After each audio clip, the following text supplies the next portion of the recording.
Kwenye karne ya 20, mwaka 1960, kulikuwa na kijiji kidogo kiitwacho Lungshan, kilichojificha juu ya milima yenye ukungu mzito na moshi wa mawingu katika mkoa wa kale wa Hunan, kusini mwa nchini China. Kijiji hicho kilikuwa mashuhuri sana kwa uvuvi na kilimo. Wanakijiji wa Lungshan walijipatia kipato chao kupitia shughuli mbalimbali, huku shughuli maalum zikiwa kama kilimo na uvuvi. Kijiji hicho kilikuwa kimya, chenye utulivu wa hali ya juu, kilivutia kwa uzuri wake wa uoto wa asili wa kijani kibichi na mazao waliopanda.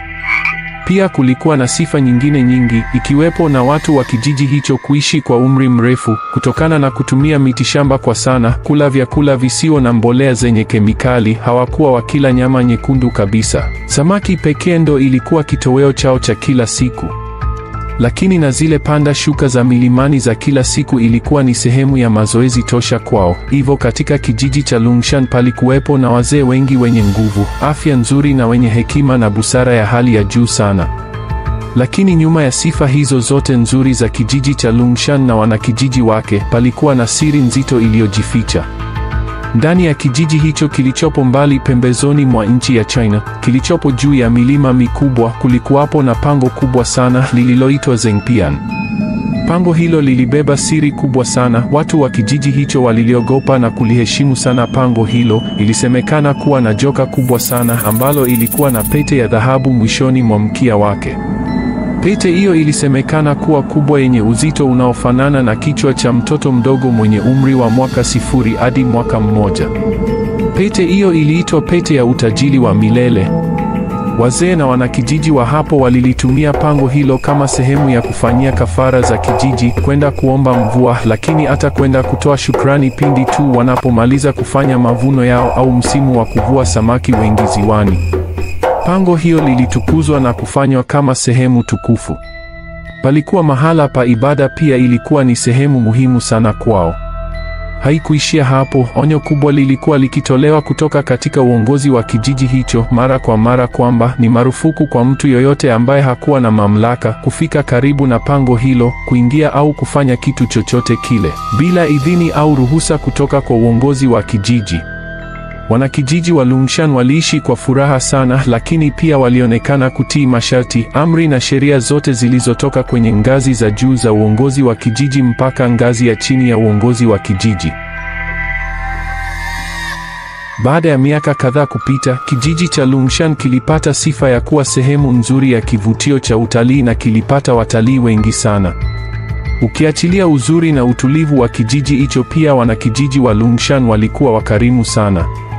Watalii walivutiwa na hali ya hewa ya ubaridi, mvua zisizoisha. Vilele vya mlima wa kijiji hicho vilitiririsha maji kutoka katika maporomoko ya milima Lungshan, kilimo na uoto wa asili uliokolea kwa kijani kibichi. Watalii walitoka sehemu mbalimbali duniani kwenda kudhulu kijiji hicho, ikiwemo na utalii wa ndani pia ulifanyika kijijini hapo. Hii ilikuwa kama fursa kwa wanakijiji wa Lungshan pamoja na nchi ya China kiujumla, bila ya kujua nini kitatokea baadaye. Kila watalii walipofika kijijini hapo, walikaribishwa kwa ngoma za asili, ikiwemo na vyakula vya asili vya sehemu hiyo, lakini pia michezo ya kung fu ilifanyika ikiwa kama sehemu ya burudani. Lakini baadhi ya watalii hao hawakuwa na nia njema. Kila walipofika kijijini hapo walionekana kuwa kama watalii wa kawaida, lakini walikuwa na mipango yao tofauti na utalii. Licha ya kupokelewa kwa upendo na ukarimu wa hali ya juu, vijana kadhaa wa kijijini hapo walichukua fursa hiyo kujifunza taaluma ya utalii na kutunza mazingira kwa ujumla.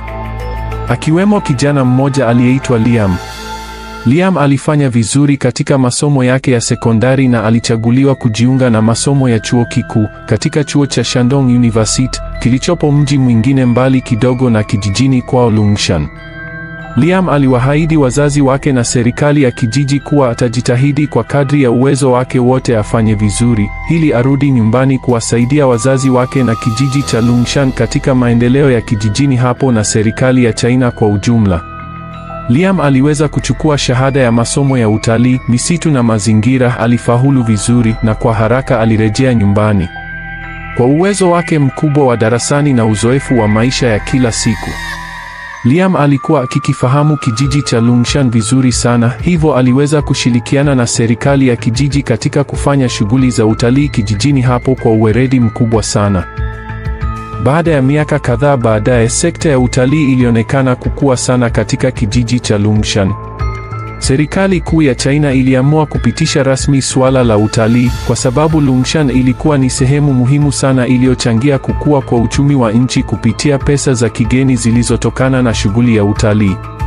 Lakini pia serikali ya China kupitia maafisa maendeleo wa kijijini hapo walishirikiana kinaga ubaga kuhakikisha utalii unabakia kuwa sehemu muhimu kijijini hapo. Ingawa uongozi wa kijiji haukuliafiki sana swala lile la utalii kuwa mkubwa kijijini hapo, maana walikuwa wanajua siri ambayo ilifungana na imani yao. Waliishi wakiamini joka lile kubwa ndo ambalo lilisababisha kukipa kijiji kile nuru. Ardhi yao ilikuwa na rutuba sana, mazao yalistawi sana, mvua zilinyesha kwa wingi, mito iliteremsha maji kipindi chote cha mwaka mzima, na samaki walikuwa wengi sana ziwani. Wanakijiji wa Lungshan waliofia joka lile likisumbuliwa mara kwa mara kwa sababu ya utalii, linaweza siku likakasilika na likakilaani kijiji hicho. Ingawa hakuna hata mmoja alikuwa akiamini kwa dhati kuwa kitu hicho kitatokea, lakini kwa tahadhari uongozi wa kijiji uliweka vizuizi kwa watalii kufika sehemu ile ya pango la Zengpia. Uongozi wa kijiji uliamua kuhitisha kikao, ukahitaji kupeleka malalamiko hayo katika serikali kuu ya China. Ilituma barua ili kulinda na kutunza mila na tamaduni za hapo. Lakini cha kushangaza, serikali kuu ya China haikulikubali swala lile. Waliona ni kama imani potofu za wanakijiji wa Lungshan. Walidai hakukuwa na joka kwenye pango lile la Zengpian, ambapo alikuwa kama mlinzi ambaye hakuwa akionekana, lakini wanakijiji wa hapo walikuwa wakimwabudu. Baada ya uongozi na wanakijiji wa Lungshan kuiomba sana serikali kuu ya China, rais wa wakati huo aliruhusu utalii uendelee kijijini hapo, isipokuwa tu katika sehemu hiyo ya pango la Zengpian. Kijana Liam aliendelea kama kawaida na shughuli zake za utalii. Aliwatembeza watalii sehemu zote walizotakiwa kufika, lakini hakujua kuna kosa alikuwa akilifanya. Alikuwa akiwasimulia baadhi ya watalii historia ya pango la Zengpian na hadithi ya uwepo wa nyoka yule mkubwa mwenye pete ya dhahabu. Liam yeye hakufanya kwa ubaya, aliona ni sehemu ya kuwapa shauku watalii wafurahi, pia wavutiwe na kijiji hicho cha Lungshan. Katika watalii waliopata kudhuru kijiji hicho cha Lungshan, miongoni mwao kulikuwepo na wazungu wawili kutokea nchini German ambao walifahamika kwa majina ya Ludwig na Heinrich. Wazungu hao walijifanya ni watafiti wa madini, na hata hivyo walijaribu kuishawishi serikali ya kijiji kuwa ndani ya pango la Zengpian kuna madini aina ya shaba na mengine mengi. Pango ambalo uongozi wa kijiji ulipiga marufuku kwa watalii au mtu yoyote yule kufika hapo isipokuwa wahusika tu, nao ni wanaochaguliwa na uongozi kwenda kufanya matambiko na kafara. Lakini wazungu hao wawili waliamua kuja na wazo hilo ili wapate urahisi wa kupewa ruhusa ya kuingia katika pango la Zengpian kutoka katika uongozi wa kijiji. Walipanga njama hiyo maana walikuwa wameshawahi kumsikia Liam akihadithia historia ya pango hilo mara kadhaa kuwa yupo nyoka huyo mkubwa mwenye pete ya dhahabu ya utajiri. Serikali ya kijiji haikuweza kutoa ruhusa kwa watalii wale wawili raia wa Ujerumani waliokuwa wakijifanya wataalamu waliobobea katika ugunduzi wa madini, ambao walikuwa ni miongoni mwa watalii waliokuja kudhuru kijijini hapo. Uongozi wa kijiji ulijua baada ya kufanya hivyo nini kitakachotokea, na pia wasingeweza kuingia kwenye pango lile bila ya matambiko, lazima wapate idhini kutoka kwa mizimu ya mahala pale. Onyo kali pia lilitolewa kwa watalii mara tu baada ya kufika kijijini hapo, kuwa asithubutu mmoja wao kufika katika eneo lile la pango la Zengpian akiwa peke yake au na mwenyeji wa hapo bila ya ruksa maalum. Lakini wazungu wale wawili, mtu na rafiki yake, walikaidi maneno yale walioambiwa na kuona huenda yalikuwa ni maneno tu ya kuwakatisha tamaa. Usiku mmoja mida ya saa 7 usiku, Ludwig na Heinrich waliamua kutoka kimya kimya katika camp waliokuwa wamefikia. Waliamua kwenda kwenye lile pango la Zengpian, kwenda kuiba ile pete. Walikuwa na imani kubwa kuwa watafanikiwa, na walijua kabisa wakiipata pete ile watakuwa matajiri wakubwa. Wezi wale wawili waliamua kutoka mpaka kule juu mlimani kwenye pango lile la Zengpian. Walitumia kifaa maalum ambacho kiliwawezesha kuwaongoza kwa kukamata mawimbi ya nishati za madini, kilijulikana kama dowsing rod. Walipofika waliingia mpaka ndani kabisa ambako hakuna mtu aliyewahi kufika, maana kila mtu alishatengenezewa fikira za uoga kuwa yeyote atakayeingia kwenye pango hilo asingeweza kutoka akiwa hai, angeuliwa na kumezwa na joka hilo. Lakini wezi wale walikuwa wamejipanga vizuri na walienda siku nzuri na muda sahihi. Joka lile kubwa lilikuwa na tabia ya kuvua pete ile kila ifikapo usiku wa manane, kisha kushuka chini kidogo ya pango lile ambapo kuna chemchem ya maji iliyokaa kama kisima. Nyoka yule hujivua magamba na kisha ugeuka kama mwanamke mrembo sana. Akimaliza hutoka kwenye maji na uivaa tena pete ile mkiani mwake kabla ya alfajiri, jua kuchomoza. Wezi wale walikuwa wakijua kila kitu na walifata na kufanya kila kitendo hatua kwa hatua, kana kwamba walikuwa tayari wameshausoma mchezo mzima. Waliweza kuingia na kufika sehemu ile lilipokuwepo joka lile, wakajificha. Muda ulipoenda kidogo, walisubiria hadi ilipofika saa 9 kamili usiku, ndipo joka lile lilivua ile pete yake likaiacha pale lilipokuwa. Kisha joka lile likashuka kuelekea kwenye ile chemchem ya kisima. Kabla ya kuingia kwenye maji alianza kujivua magamba, kisha akabadilika na kuwa mwanamke mrembo sana kupita kawaida. Wale wezi walishtushwa sana na kitendo kile, wakibaki na mshangao wa hali ya juu.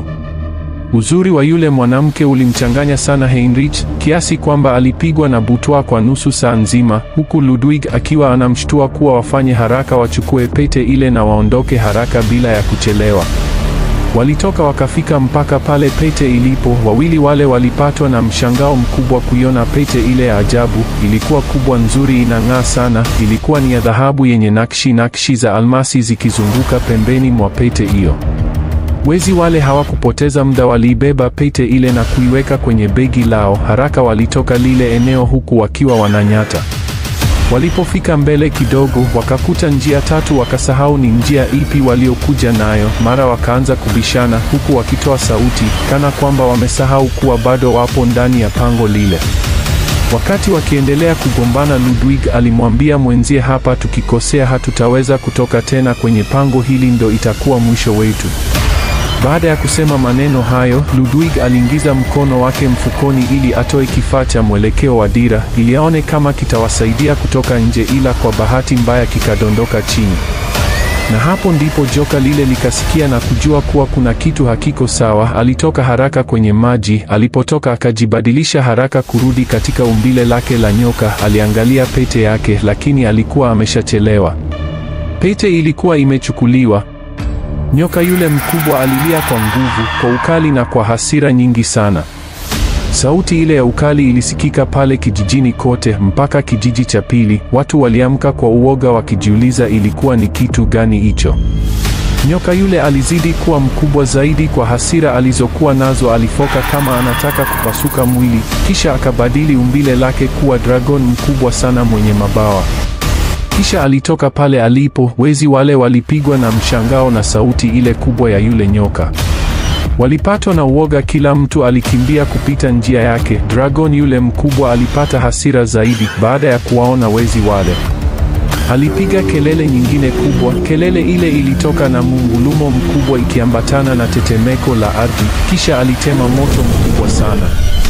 Moto ule ulisafiri kwa haraka sana, misiri ya mwanga wa taa ikiwasho unavyosafiri gizani. Wezi wale hawakuweza kufika mbali, waliungua wakawa kama nyama zilizobanikwa. Dragon alichukua pete ile, lakini hasira zake hazikuishia hapo. Alitoka nje na kuanza kutema moto kwenye kila nyumba na kila kona ya kijiji kile. Hakuacha kitu, alichoma na kuunguza karibia kila kitu. Watu walitoka nje wakawa wanakimbia kama wamechanganyikiwa na hawakujua nini cha kufanya kwa wakati ule. Dragon yule alitema moto mahara pale kwa muda usiopungua masaa mawili. Alihakikisha amechoma na kuunguza kila kitu, kisha akatoweka pasipo kujulikana alielekea wapi. Watu wengi sana walipoteza maisha pamoja na mifugo. Kijiji cha Lungshan hakikuwa na nuru tena. Dragon yule aliteketeza kila kitu. Serikali kuu ya China ilileta misaada na kuwaomba wanakijiji wa kijiji hicho kuhama kwa muda mahali hapo. Waliofia kiumbe hicho cha ajabu kisije kikarudi na kusababisha matatizo mengine. Mpaka ilipopita miaka kadhaa baadaye, tumaini la kurudi na kuishi katika kijiji cha Lungshan lilirejea tena, lakini watu waliishi kwa tahadhari kubwa kwa kumwogopa dragon yule mkali aliyekuwa kama joka aliyebeba pete ya utajiri. Na serikali ilijenga geti na uzio mkubwa kwenye pango la Zengpian kwa kuhofia dragon yule inawezekana alirudi tena kwenye pango lile, hivyo asije kuleta madhara tena. Lakini tokea hapo ilibaki kuwa kama historia ambayo wanakijiji wa Lungshan na nchi ya China kwa ujumla hawakuweza kuisahau katika maisha yao yote. Na kiumbe kile cha ajabu hakikuwahi kuonekana tena. Usisahau kusubscribe, like, comment na kushare kwa simulizi nyingi zaidi.